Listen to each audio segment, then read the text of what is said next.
मेरे साथ राजेंद्र पाल गौतम हैं। आप सब जानते हैं कि 5 अक्टूबर से लेके और आज 27 अक्टूबर है। पूरे देश में, पूरी दुनिया में राजेंद्र पाल गौतम के साथ पूरा बुद्धिस्ट समाज, बहुजन समाज एकजुट हो रहा है। आज मिशन जय भीम का एक नया दफ्तर भी खुला है और देश भर से, दुनिया भर से इनको जन समर्थन मिल रहा है। सर, क्या लग रहा है? आपने इस्तीफा तो दे दिया, लेकिन अब लग रहा है कि समाज ने जो रिस्पॉन्ड किया है वो ठीक है या और करना चाहिए था? नहीं, बहुत ठीक है और सही समय पे दिया है कि चूंकि ये जो मानवता का आंदोलन है, जो डॉक्टर बाबा साहेब अम्बेडकर का भारत को बौद्धमय बनाने का जो सपना था, उसका सबसे बड़ा कारण ये है कि भारत हजारों साल से बटा हुआ है धर्म के आधार पर और जाति के आधार पर, और हमारे लोगों को तो विशेष रूप से मानवता का दर्जा भी नहीं मिला।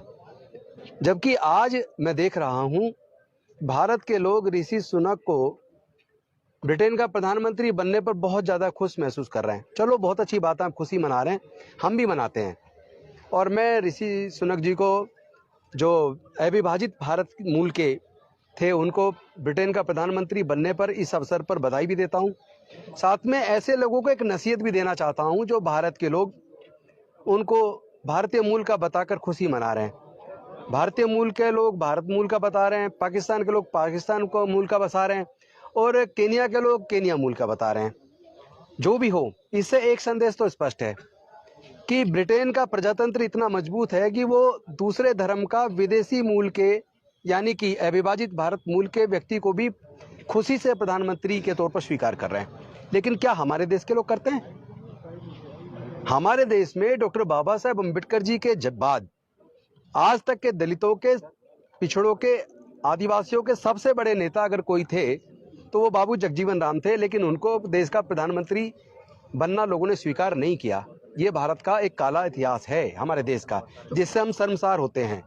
और आज भी क्या जनरल सीट से अनुसूचित जाति जनजाति के लोगों को चुनाव अगर लड़ाया जाए, क्या कोई पार्टी लड़ाती है? और लड़ाती है तो क्या सब लोग उसकी काबिलियत के हिसाब से उसको ताकत देते हैं, वोट देते हैं? तो अपनी मानसिकता सुधारनी होगी हमें। हम सबको भारत के रूप में अपनी पहचान भारतवासी के रूप में बनानी होगी। आपने सर पॉलिटिकल बात कही है तो मैं तो आना नहीं चाहता था राजनीति पर। अभी कांग्रेस नहीं, मैं जानबूझ के लाया हूँ। तो अभी कांग्रेस क्लेम कर रही है कि हमने राष्ट्रीय अध्यक्ष बनाया है शेड्यूल कास्ट को। नहीं, तो उसको, खड़गे जी को बहुत बहुत शुभकामनाएं और कांग्रेस को भी शुभकामनाएं कि उन्होंने बनाया। लेकिन मैं कहता हूँ सभी पार्टियों में लोगों को अपना दिल इतना बड़ा तो करना चाहिए।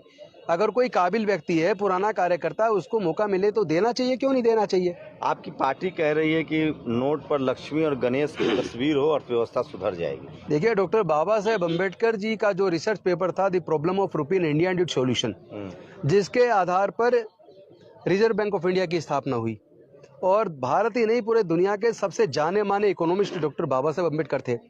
मेरा तो ये मानना है कि इसको जाति धर्म में बांटने की बजाय डॉक्टर बाबा साहेब अम्बेडकर की मूर्ति क्यों ना लगाई जाए?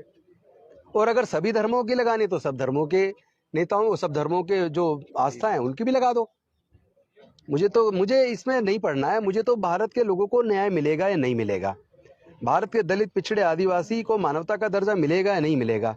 जो लोग आज भी मूंछ रखने पर, घड़ा छू लेने पर, मंदिर प्रवेश पर, मूर्ति छू लेने पर हत्या कर रहे हैं, जनरल सीट से चुनाव नहीं लड़ाते, वो लोग भारत का विदेशी मूल के किसी व्यक्ति को प्रधानमंत्री स्वीकार करना तो दूर की बात है, देश में दलितों को भी स्वीकार नहीं कर रहे हैं। मोहल्ला वाला दलित पसंद नहीं है, मुसलमान पसंद नहीं है, पिछड़ा पसंद नहीं है, आदिवासी पसंद नहीं है। ये जो मोहल्ले में रहता है, this is very unfortunate part of our country India, that is Bharat, we should call it Bharat.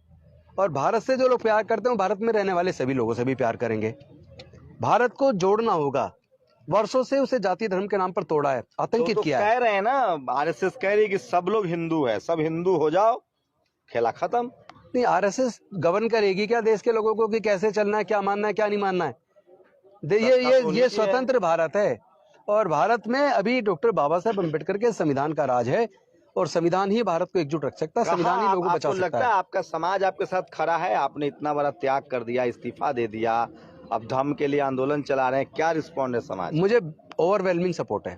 मैं बेहद गौरवान्वित महसूस कर रहा हूँ। जिस तरह डॉक्टर बाबा साहेब अम्बेडकर ने भारत की महिलाओं के हक और अधिकार के लिए 1951 में हिंदू कोड बिल गिर जाने के बाद उन्होंने कानून मंत्री के पद से त्यागपत्र दिया, मैं आज उस मन स्थिति को समझ सकता हूं और मैं गौरवान्वित महसूस कर रहा हूं कि ये मंत्री, ये कुर्सियां सब बाबा साहेब की दी हुई हैं, ये तो आती जाती रहेंगी, लेकिन क्या हमें अपने समाज के हक अधिकार के लिए लड़ना चाहिए या नहीं लड़ना चाहिए? पर आप अडिग हैं? अरे 22 प्रतिज्ञा बाबा साहेब की दी हुई है। बाबा साहेब के विचार पर अगर अपनी जान भी कुर्बान करनी पड़े तो करेंगे। बाबा साहेब के विचार से विचलित होने का मतलब ही नहीं उठता। और जो डॉक्टर बाबा साहेब अम्बेडकर से नफरत करते हैं, जो तथागत बुद्ध से नफरत करते हैं, वो ये तय कर लें कि उनको प्रॉब्लम क्या है। वो 22 प्रतिज्ञाओं को पढ़ तो लें, बल्कि मैं आपके माध्यम से इस 22 प्रतिज्ञा में बाबा साहेब का एक कट्टर सिपाही होने के नाते एक 23वीं प्रतिज्ञा आज जोड़ता हूं कि हम लोग संविधान धर्म को माने। संविधान की प्रस्तावना में तथागत बुद्ध का पूरा धम्म का वर्णन है। ये भारत का संविधान और उसकी प्रस्तावना, ये बेसिकली यही संवैधानिक बुद्धिज्म है। क्या पूरे देश का दौरा करेंगे आप? अभी लगातार नागपुर गए थे दीक्षा भूमि, फिर आप जाने वाले हैं। क्या आगे का प्लान है आपका? क्या रोड मैप है धम्म को लेकर? पूरे देश के लोग बुला रहे हैं, देश के कोने कोने में हम जाएंगे और मानवतावाद और शांति का जो माहौल दुनिया भारत के अंदर कायम हो और हमारे लोगों के हक अधिकार को लोग इज्जत के साथ उनको दें और वो खुद भारतवासी बने। हमारे लोगों के साथ उत्पीड़न पूरी तरीके से बंद हो और जो उनको जो हक मिलना चाहिए, चाहे वो एजुकेशन का क्षेत्र हो, चाहे इकोनॉमी का क्षेत्र हो, हर क्षेत्र में हिस्सेदारी भागीदारी सुनिश्चित होनी चाहिए। देश के प्राकृतिक संसाधनों में हिस्सेदारी भागीदारी सुनिश्चित होनी चाहिए। उसकी लड़ाई को लड़ने के लिए जिस हद तक जाना होगा हम जाएंगे। तो ये थे दिल्ली के पूर्व सोशल जस्टिस मंत्री राजेंद्र पाल गौतम और 22 प्रतिज्ञा के बाद इन्होंने रिजाइन किया था। अब तक ये खुलासा नहीं हुआ है कि इन पर रिजाइन के लिए दबाव था या इन्होंने रिजाइन मर्जी से किया है। लेकिन सोचिए, उसी बीजेपी में भी अभी 22 प्रतिज्ञा वाले मानने वाले लोग अभी मंत्री हैं। रामदास अठावले ने खुद कहा है। आपको बता दें कि जो नितिन गडकरी हैं, देवेंद्र फडणवीस हैं, वो सब लोग 22 प्रतिज्ञा वाले दीक्षा भूमि पर जा चुके हैं। क्या सर ये देश जानना चाहता है कि आप पर इस्तीफे के लिए दबाव था या आपने अपनी मर्जी से दिया है? मेरे सामने दो विकल्प थे। एक विकल्प मैं मंत्री की कुर्सी पे चिपका रहूं और दूसरा विकल्प मैं डॉक्टर बाबा साहेब अम्बेडकर के विचार को आगे बढ़ाऊं। तो मुझे डॉक्टर बाबा साहेब अम्बेडकर का एक कट्टर सिपाही होने के नाते उस विचार को आगे बढ़ाना मुझे ज़्यादा स्वीकार्य लगा, इसलिए मैंने अपनी इच्छा से बाबा साहेब के विचार को चुना। तो सोचिए, वो दौर आ रहा है, मैं फिर कह रहा हूँ।